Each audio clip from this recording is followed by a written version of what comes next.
The film tells the story of Nick Lell, a former American soldier imprisoned in Japan in 1954. As the story opens, Nick is midway through a 10-year sentence, working as a janitor in the prison's bathroom area. While cleaning, he notices 5 imposing, tattooed men stepping out of the restroom, their eyes briefly locking onto him with a silent, challenging stare. So once they leave, Nick enters and is met with a shocking sight: a man hanging by the neck, his hands tightly bound. Acting on instinct, he rushes to call for the guards while desperately trying to save the man's life. Another prisoner arrives, and with Nick's help, they lower the man in an unusual manner. However, rather than being commended for their efforts, Nick's attempt to save the man goes unrecognized. Moments later, a group of guards storms in, seizing both Nick and the other prisoner before mercilessly beating them. The head guard then steps forward, his expression unreadable, and coldly references a letter left behind by the nearly deceased man, a letter hinting that a gang member is about to be released from prison. Unable to understand Japanese, Nick has no idea what the guards are saying, but he can sense their growing hostility. The head guard's anger escalates until he finally orders Nick to be thrown into an isolation cell. To Nick's surprise, he finds himself confined with the very man he had just saved from death. The man introduces himself as Koshi, a member of the Shiratsu Kyoshi Yakuza family. Koshi leans in closer to Nick, persuading him to take part in a daring escape plan. He explains that he intends to fake his own suicide, forcing the guards to rush him to the hospital, where a member of the Shiratsu Kyoshi family will be waiting to help him break free. In exchange, Koshi promises that if Nick joins him, the Shiratsu brothers will ensure his protection and offer him their unwavering support in the future. Koshi leans in closer to Nick, persuading him to take part in a daring escape plan. He explains that he intends to fake his own suicide, forcing the guards to rush him to the hospital, where a member of the Shiratsu Kyoshi family will be waiting to help him break free. In exchange, Koshi promises that if Nick joins him, the Shiratsu brothers will ensure his protection and offer him their unwavering support in the future. The plan unfolds seamlessly when the guards see Koshi in critical condition. They panic and sound the alarm without hesitation. As a result, Nick is unexpectedly released earlier than planned. Stepping out of prison with neatly trimmed hair and a clean-shaven face, he looks like a completely different man. Side, a car is already waiting, and a mysterious figure gestures for him to get in. The vehicle takes him straight to the Shiratsu clan headquarters in Osaka, where he is greeted with respect. The senior members of the clan welcome him warmly, expressing their gratitude for his invaluable assistance. One of the Shiratsu leaders then proposed a job for Nick handling a deal with an American. After some thought, Nick accepted. That evening, a clan member handed him money to rent a hotel room. But instead of resting, he ventured into a nearby gambling den and bar. There, amidst the lively atmosphere, his gaze was drawn to a stunning Japanese woman, whose beauty captivated him instantly. Mesmerized, Nick wasted no time in showing his admiration, offering her a generous tip without hesitation. The next day, Koshi brought Nick to a factory to meet Anthony Panetti, an American businessman. Nick's mission was to persuade Panetti to reconsider a business partnership with Shiratsu Kyoshi after he had previously turned down their offer. However, the negotiation took an unexpected turn when Panetti revealed that he had already received a competing proposal from the Chu clan in Kobe, one backed by an American negotiator. Rather than welcoming Nick, Panetti greeted him with a cold, dismissive attitude, openly criticizing Japanese culture and the Yakuza. He made it clear that he had no intention of selling the metal factory for anything less than the Chu clan's offer, despite any pressure from Shiratsu. With a smirk, he ended the conversation on a sarcastic note, subtly suggesting that Nick should walk away on his own. Nick quickly realized that negotiations alone wouldn't get the job done. Without warning, he seized the typewriter from the desk and smashed it against Panetti's head, leaving him dazed and speechless. Stunned by the sudden violence, Panetti had no choice but to submit and accept Shiratsu's offer. With his first mission successfully completed, Nick was taken to a bar by Shiratsu officials to celebrate. There, he reunited with Koshi, who was already waiting to share in the victory. As they drank and celebrated, members of the Saizu clan suddenly stormed in, demanding answers about Panetti. One of them persistently provoked Nick, testing his patience. Reaching his limit, Nick responded in a shocking display of defiance, smashing a liquor bottle over his own head. The room fell into stunned silence for a moment before the Shiratsu members sprang into action, swiftly drawing their guns and aiming them at the Saizu group. Realizing they were outmatched, the Saizu clan abandoned any plans for retaliation and quietly withdrew. Though the tension lingered, it was clear that Shiratsu had asserted its dominance. Nick's fearless display at the bar left a lasting impression on Shiratsu Kiyoshi, solidifying his standing within the clan. Recognizing his loyalty and courage, Koshi rewarded him with a lavish apartment and expressed his wish for Nick to officially become a member of the Yakuza family.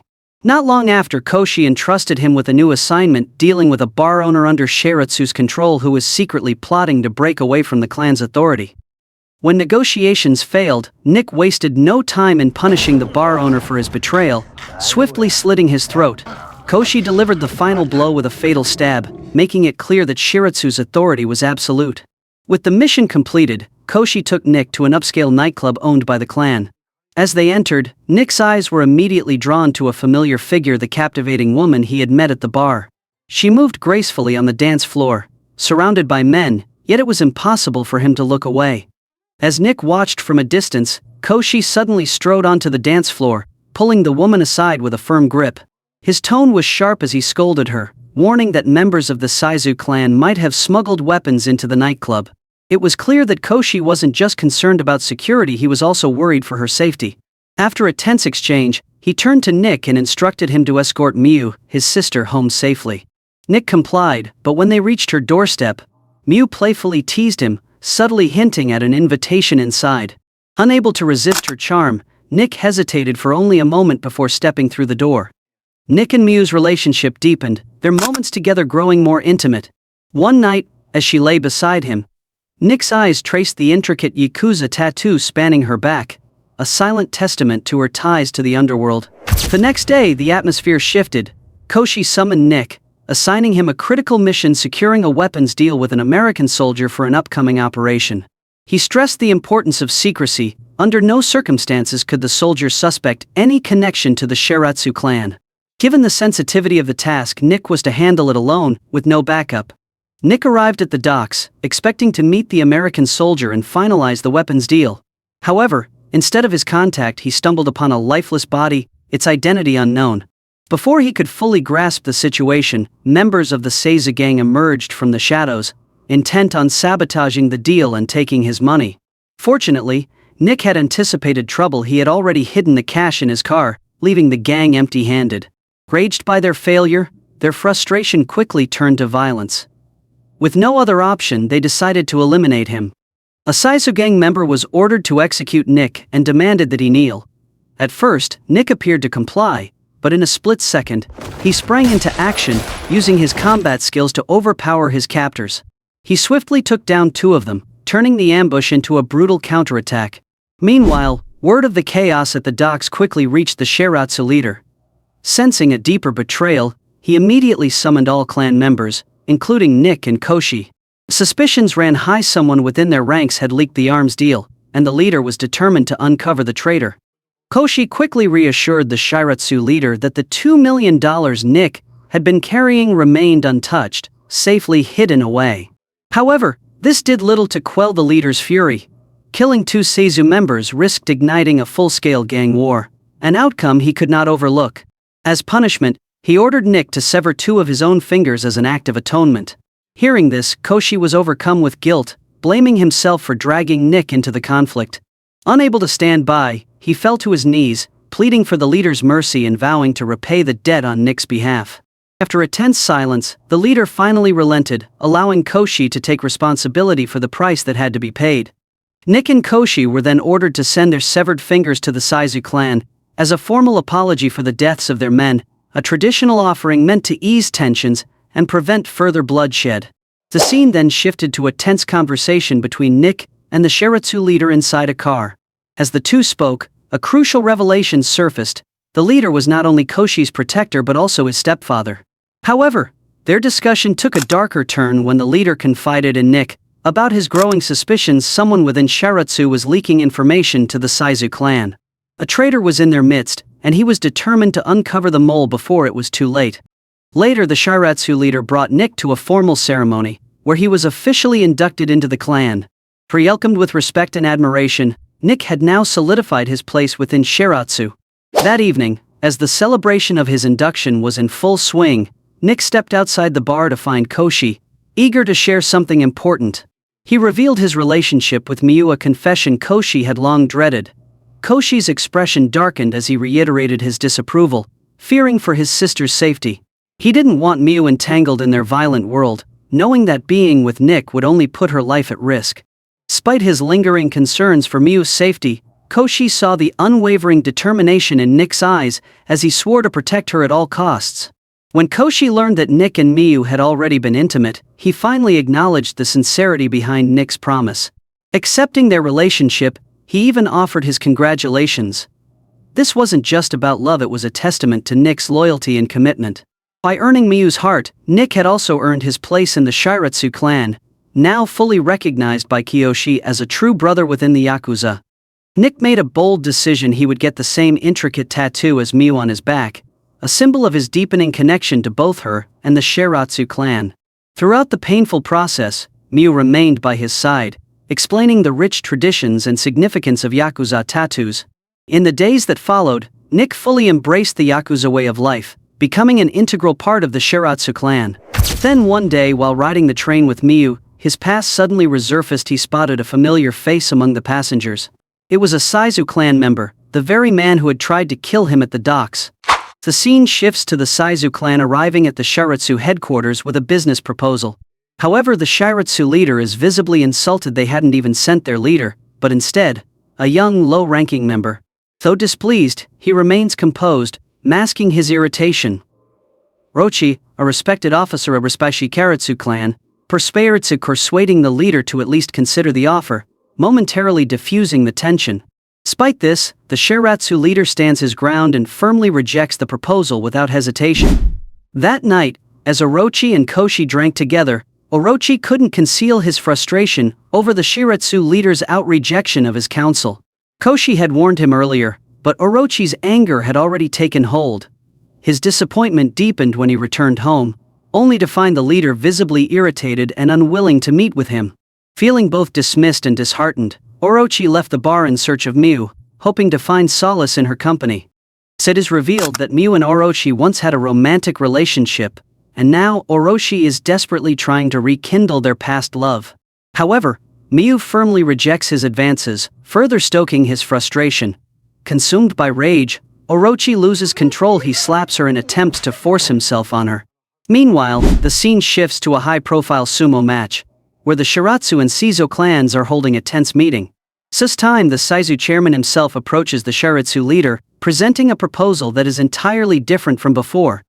This was no longer a mere business proposal, but a veiled demand for the Shiratsu leader to step down, surrender his power, and allow the Saizu clan to merge into the Shiratsu family. The Shiratsu leader, however, took this as a deep insult and immediately rejected the offer. With an air of unwavering authority, he reminded the Saizu chairman that the Shiratsu clan were not scavengers thriving in the shadows of crime. Before departing, he issued a final warning: every step the Saizu clan took from this point forward could lead to consequences beyond their control. On his way back to Kobe, Nick unexpectedly ran into an American man who greeted him with familiarity. It was Polly Bowers, an old friend and a soldier currently on leave. Bowers seemed both surprised and thrilled to see Nick again, leaving Nick with little choice but to engage in conversation. However, what began as a casual reunion quickly took a dark turn. Bowers abruptly hinted that he knew Nick had faked his death to evade trial. With a smirk, he subtly threatened to expose the truth, sending a wave of unease through Nick. Thinking fast, Nick invited Bowers to his home, hoping to defuse the tense situation. Once inside, he poured Bowers a drink, maintaining a calm facade.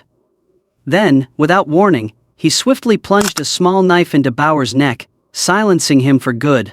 Later that night, Nick went to Miu's house, but when she opened the door, his relief turned to shock. Her face was marked with fresh bruises.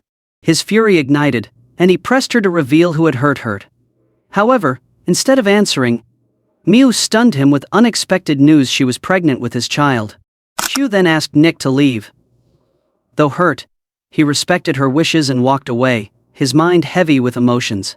Seeking solace, he went to see Koshi and confided in him about Miu's pregnancy.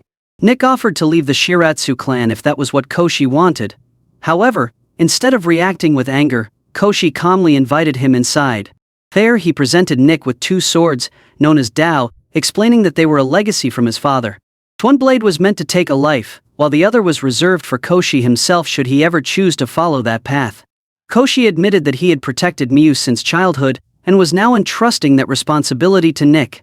In a silent moment of understanding, Nick took one of the Dao's swords, accepting the weight of Koshi's trust. He then asked for Koshi's help in disposing of Bauer's body. Meanwhile, at the Seizu headquarters, Orochi sat in a tense discussion with the clan leader.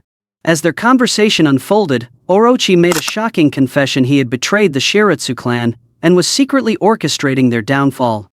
The next day, the Shiratsu leader brought Koshi and Nick to a tailor shop. As they waited, the leader stepped into a fitting room but failed to return. Sensing something was wrong, Nick followed and was shocked to find a shop employee strangling the leader. Without hesitation, he rushed in to intervene, but before he could act, Koshi, who had followed closely behind, saw the struggle and instantly shot the assailant dead. With no time to waste, they hurried back to their car, but just as they were about to escape, the CZ gang launched a sudden ambush. Nick and Koshi fought relentlessly to shield the leader as the CZ clan launched their attack. In the midst of the chaos, a Seizu gunman fired a fatal shot, killing Koshi. Though grief-stricken, Nick and the leader managed to escape, returning to their base to regroup with the remaining Shiratsu members. Once back, the leader made a grim revelation: there was a traitor in their midst.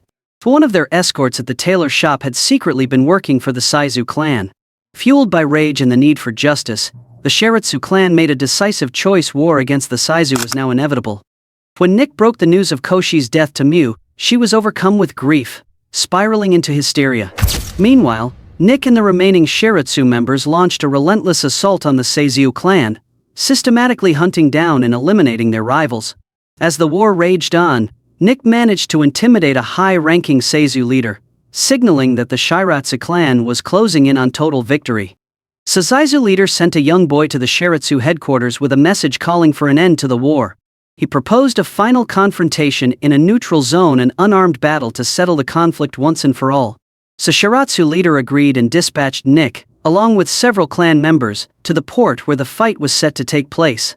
However, upon their arrival, Chairman Seizu and Orochi emerged, brazenly revealing their betrayal.